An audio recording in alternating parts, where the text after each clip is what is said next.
Welcome to the Sensitive Warrior, where feeling everything is your superpower.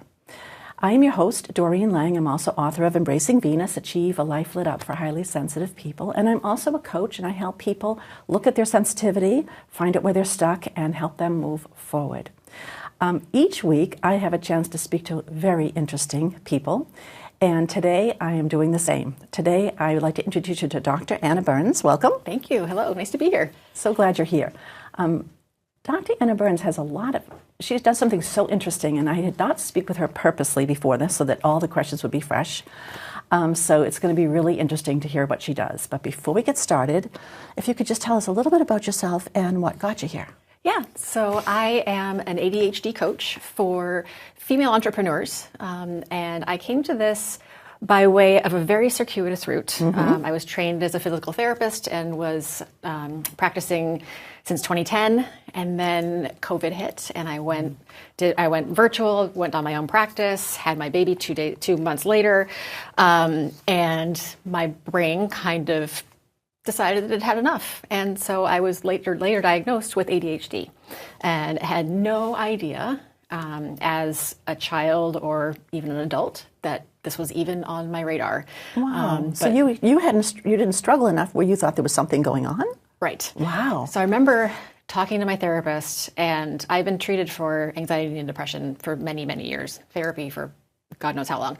And I just remember saying after my son was born that there's a missing piece to this. If people were struggling this hard, they wouldn't have multiple children.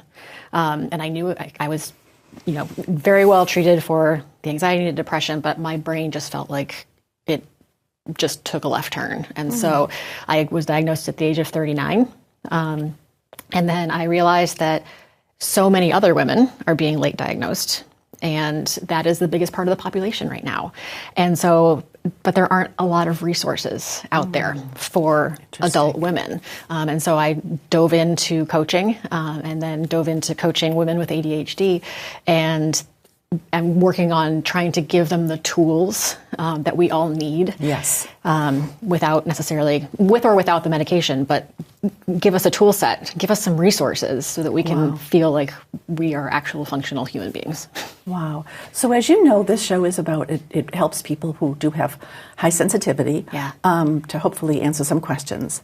But what I'm thinking about as you're talking about this is, HSPs are only about 23% of the population, so there's not that many, but it's a huge population. So there's people out there with this, obviously, because I'm one of them. And I had chatted with you a little bit about, I think, a quiz, and you said, "Oh boy, I have tendencies," right? Right. Yeah. And I'm wondering, you as well as, so you'll probably be brilliant at what you do because you have this ADHD as well as sensitivity. So you must be very empowering to help women who really kind of fall on that, I don't want to say spectrum in the sense of, the autism spectrum, but there's a spectrum with everything in life, right? Exactly. Exactly. Can you kind of talk a little bit about that? Yeah, I think a lot of my clients, and myself too, we spent the first however many years of our lives feeling like something was wrong. Something was wrong with us. And as ADHDers, we tend to take in all the input from everything around us and everyone around us. And that's just how our brain works. It doesn't filter things out. And so, there's a huge overlap, I think, between HSPs and people with ADHD because we take in all the input. We're really good we're really good empaths. We're really big empaths. But we also are very sensitive because we are feeling that we're going to be found out. It's like imposter syndrome. Like if anybody knew how hard we were working behind the scenes, interesting, in our brains, we look like we have it all together. Right. But if anybody knew how hard our brain is working, they would say, "Oh, what? You're not smart." Or so the brain obviously is a muscle, and if you're working that hard behind the scene, and you say you're working that hard, you are, but you're also very good at it, right? Because it's been something you've been doing for a long time, right? Right, and so we have developed over time ways to cope, ways to mask, to not show everybody else, and basically, for those of us with late diagnosis, we cope, we have all these strategies, we work so hard back here, and then at some point we hit our threshold of being able to to cope. And that's where we start to feel really like, oh my gosh, something's wrong. But yeah, we take it all in. We're very sensitive to that. And of course, HSPs take all the energy in. So between the energy coming in and the information coming in, it's like it's a freak show in there. Exactly. It's like really, right. That's a lot. It's a lot. I just thought about children, because HSPs, it doesn't matter what age you are, you're born with this trait, so if they don't understand it. So that's going to be so challenging for a kid who isn't diagnosed correctly through the system. Right, exactly. But I know you focus on women. I do. So so kind of tell us a little bit about maybe a story of a woman that's been working with you and kind of where she was at and how she's functioning now, just to give people an idea of how this works. Let's see, I can think of one that I've worked with her for a few years now, and I guess about a year ago, she moved across the country with her family. Big deal. And she really struggled with the unpacking piece. Unpacking piece. Because her husband is military, so they got everything moved and packed. But then the unpacking piece, because there are so many decisions to make, everything feels important. Where do you start, right? Where do you start? And she really wanted to make sure she got this done within the first year that she moved in. And she did. What we did was we just broke everything down into really tiny, tiny, tiny pieces. So she felt like she knew what her next step was. She felt like she could do manageable things instead of just being like, I need to unpack the bedroom. Where do you start? Wow. Open the boxes. Wow. Right. And then, so we just worked for a year. We worked on work things too, but this was a really big undertaking. Wow. And then she was able to get it all done. So that just really tripped her up, though, this unpack, because you would think it's kind of natural. Okay, you open a box, you start putting things away. Right. Yeah. And I'm not laughing at her because I'm just being like, what do I know? But for someone like that. Right. It's a big deal. It is a big deal. And, to have to create storage solutions and what do I actually need? What do I not need? And so it was a lot of those decision-making pieces that can really trip us up. And so we end up just kind of ignoring, or we end up being paralyzed because it's just too many decisions to make and our goals are too big. So if we can just drill down, and now we're working on decluttering, right? Now that everything's unpacked. And helping them focus on that one thing. One thing.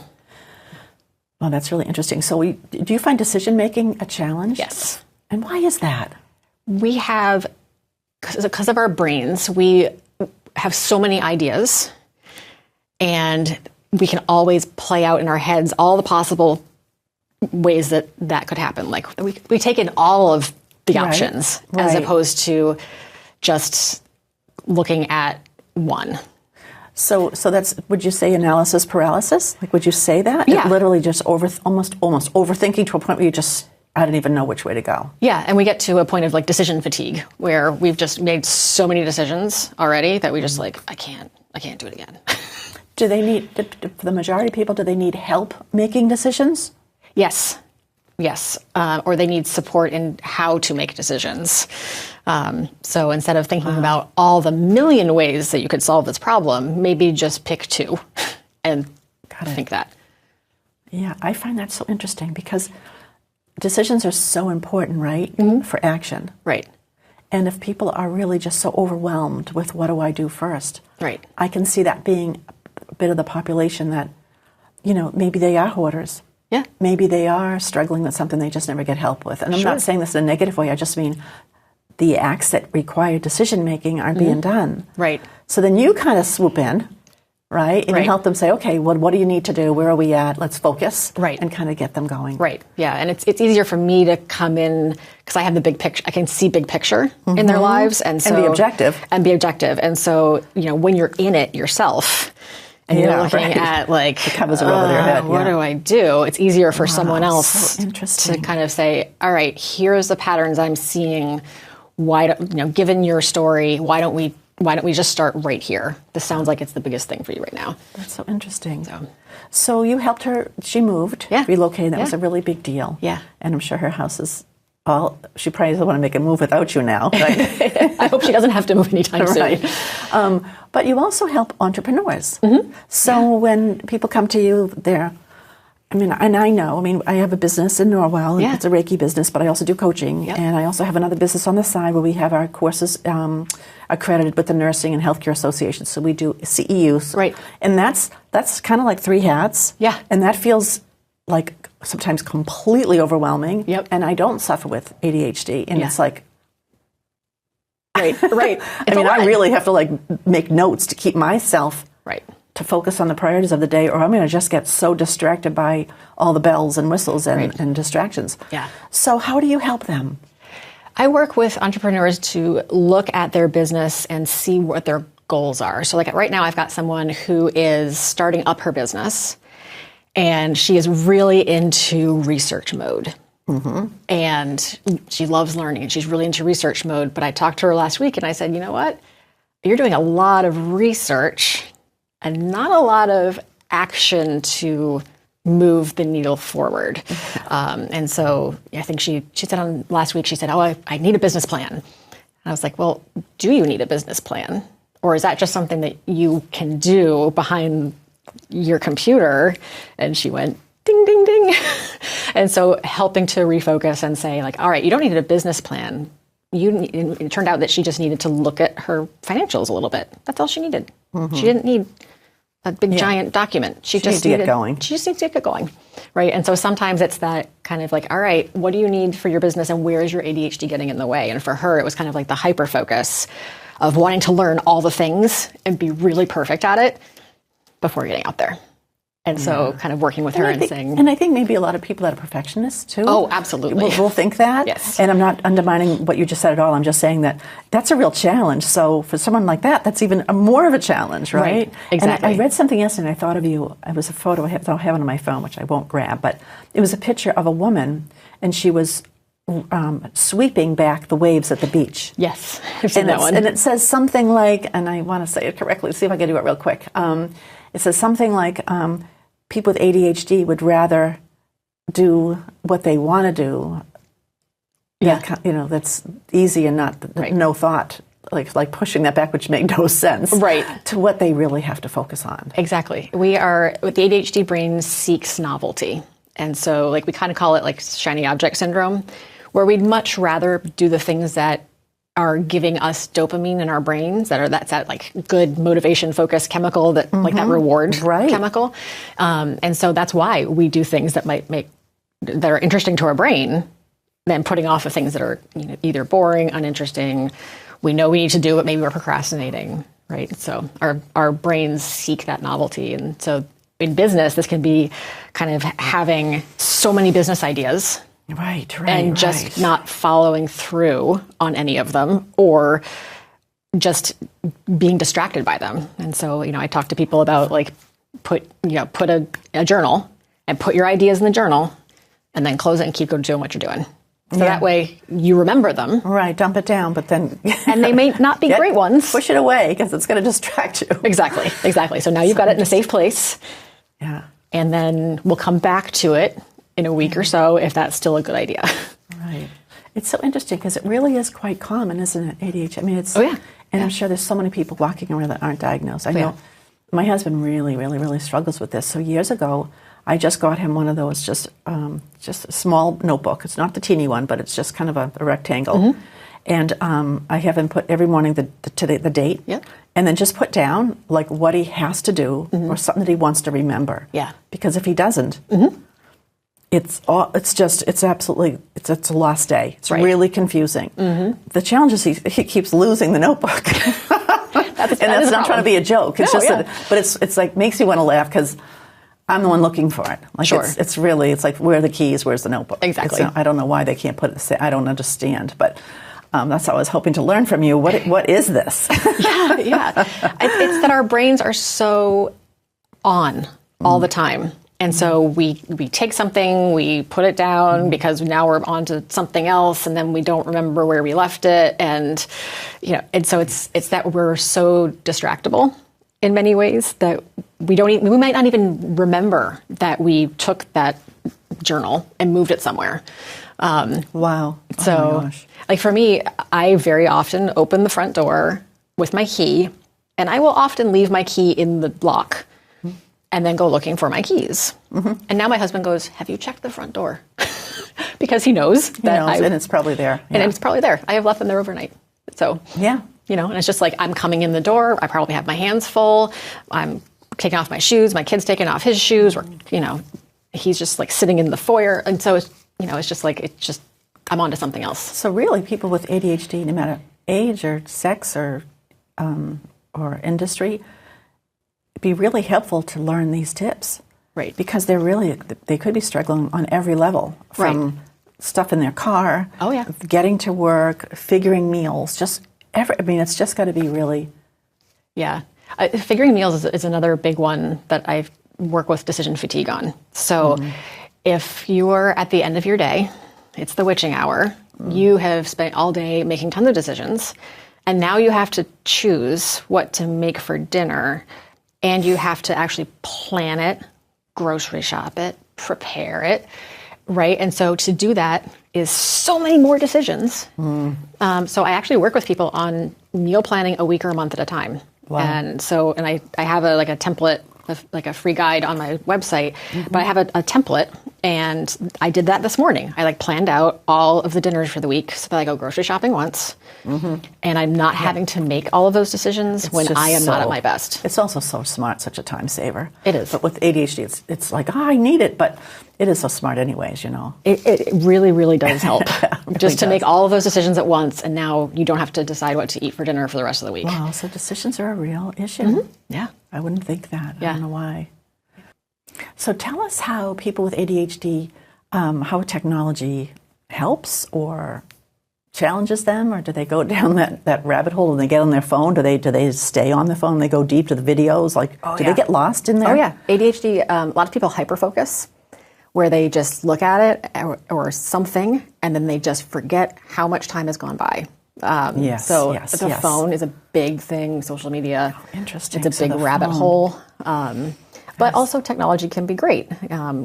Things like using AI to help generate some ideas, or to use a text translator. I've got someone right now who's in school to be a therapist, and so she's actually using whatever feature it is that can translate or dictate all of her notes, so that she can actually get her notes done, because she's been very, very, very behind, because it's been really hard for her to sit down and focus on writing the notes after each visit.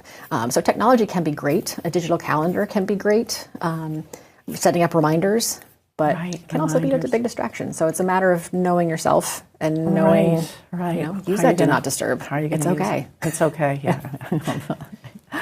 So with highly sensitive people, our biggest challenge is feeling overwhelmed. And we tend to, it's pretty much across the board, people overeat to kind of reduce their anxiety, overdrink, overtalk, overshop. They just overdo to try to find another place to put all this energy that they're holding on to. But the wonderful and beautiful thing is the empathy is extremely deep. They're extremely kind, because they can relate to people, they can understand people, they want to help people. Yes. So that's the challenge, and that's the beautiful thing. What do you find with ADHD in terms of, just do you find certain traits? I think definitely empathy is a big one. Everyone I have worked with has been just very aware of others, and just take it all in. That being said, that overwhelm is very familiar. And so I think that those traits of kind of wanting to do everything for everyone all the time. Really, you'll see this part of it as well. Sure. And who knows if it's that I'm attracting highly sensitive people to work with. Right. Or if there is an overlap with that. But I think that, I get a lot of people who the overwhelm is huge. The kind of the self-guilt, self-shame kind of spirals that we go down. But would you agree that the overwhelm is because they have so much? They're thinking about so many things, and they're trying to put their life in order, and they're just, the distractions and all that. Yeah. Where the overwhelm for the HSPs is the energy. They're not really worrying about what they need to do. They can feel overwhelmed with a lot to do, but they can still, focus isn't an issue for them. It's almost, it's like instead of managing their time, it's managing their energy. Right. But it sounds like ADHD, it's managing their time. It's managing time, it's managing focus, it's managing brain power. So I teach a lot with my clients to find the best time of their day when they're the most focused. And that's when you want to do your heavy lifting brain-wise. Excellent. That's when your focus is. Because Yeah. we all have the ups and the downs. Right. And trying to be productive when you're not at your most focused is like, So banging your head against the wall. So interesting. Yeah. Yeah. So, I never really thought about the decision making. And then, of course, the distraction of the phone. I think the phone would be a huge thing. Yeah. I would think overwhelmed too with all the sensory input as well. So like some of us can hear conversations 3 doors down and we're listening to that, and we can hear the music somewhere else, and then we can feel, it's the breeze, and it's really distracting, and so all of that is all input, and that sometimes we can't filter out. And so that kind of overwhelm, to me, it happens when my son is loud and mommy. Sure. And that's the time where I know that like I need to go into a quiet room. I call it my nervous system reset. Lay down on my bed, close the blinds, put on my white noise machine. Just for 15 minutes, like not to sleep. I love that. I wish more people would do things like that for themselves. It's really it's so powerful, and people are like, I don't have the time. Yeah, you do. 15 minutes. You have to make it. Come on, make it the time. Right. Wow, that's really, really special. Yeah. So some of that sensory overwhelm can be, lots of people don't like being in really crowded places or shopping malls because there's just too much input, so many smells, so many sounds, people everywhere. That's exactly what HSP is. It's just too much. I can't even, I call ahead to a restaurant, not to make reservation, but if it's too noisy, So years ago, I remember a book that came out called Driven to Distraction, right? I think that's called, right? Yeah. Driven to Distraction? Yep. Okay. Since then, can you recommend other resources? I've loved Sari Solden's book, Women with Attention Deficit Disorder, I think she's called it. So Women with Attention Deficit, that's a title? Yeah, so that's the book that I read. My sister actually gave it to me after she was diagnosed, because she was diagnosed after her son was diagnosed, which is a very common thing. Yes, I can imagine. And so she gave that to me, and I was just like underlining, flagging, highlighting. Isn't it amazing when you get a book and you hold it to your chest like, this is like, it's speaking to me. Exactly. There's nothing like that. Exactly. Yeah, it's and fabulous. To me, that's what really helped me understand my brain better. And say that again, I'm sorry. Women with Attention Deficit Disorder, I think is her title. And it's written by who? Sari Solden, Solden. Okay, good. Yeah. It's just kind of good. People should reach you. But in the meantime, if they're, waiting to meet with you, it's good to start the book. It's great. It's great. Especially, I have a lot of people who are like, I don't know if I have ADHD, but I think I might, read about it. And if you find yourself in those pages. Call me. Speaking of which, this has been fabulous. I think you've given people some really good tips too, and open their eyes to, that's why I can't decide. That's why I can't get off my phone at night or whatever. So it's really helpful to know that. So how can people reach you? So I am Anna Burns at Anna Burns Wellness. So that's my business. So people can find me on socials at Anna Burns Wellness, or go to my website, annaburnswellness.com. I've got several free resources there, like the meal planning guide. I've got a CEO Power Hour workbook, things to kind of help people start to access the tools to get a little bit of an idea of what can be helpful. Beautiful. And maybe if you don't mind, maybe you could just spell Anna Burns so people won't be hearing incorrectly. Yes, ANNABURNS, Wellness, WELLNESS. Perfect. Thank you. Thank you. Thank you for coming on. This has been great. It's a lot of joy. Thank you. Really interesting. Thank you so much. You're welcome. Thank you very much for watching The Sensitive Warrior, where feeling everything is your superpower. And if you'd like to reach Anna, and you just were grabbing a cup of tea, you can always reach me, and I'll connect you at Doreen at your HSP coach, highly sensitive person coach. And until next time, think about Anna if you need some help with distraction and really want to get focused and get on track and make progress, right? Get out of your own way. It's possible. All right, well, thank you very much. Until next time, see you soon.